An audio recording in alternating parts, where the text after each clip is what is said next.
Hi, my name's Andy Parkin, Managing Director of the multi-award winning Screed.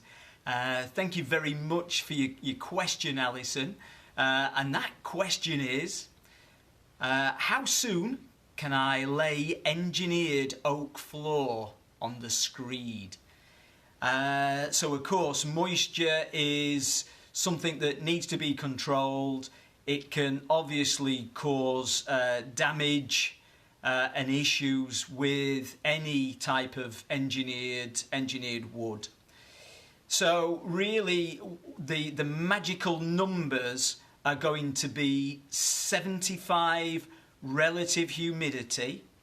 That's if it's going to be floating, so it's not going to be bonded to the Screed, and 65 relative humidity if it is going to be bonded. So that's 75 and 65 bonded or floating on top. Now that sort of translates to if you're looking at percentage moisture.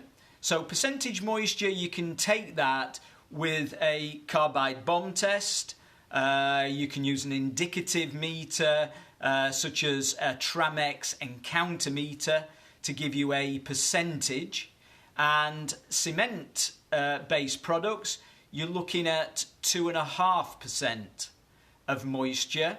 If it's an anhydrite, a gypsum based product, then you're looking at 0.5% before those, before that wood goes on top.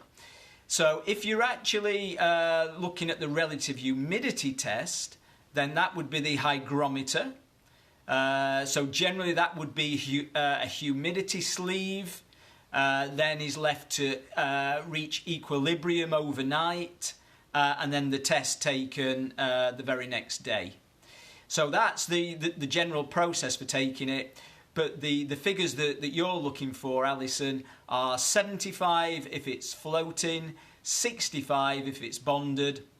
Translating it to percentage moisture is 2.5% for cement and 0.5% for anhydrite, calcium sulfate, gypsum.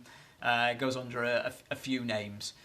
So I hope that's been of help. We're here to help with any other questions that you may have. Thank you.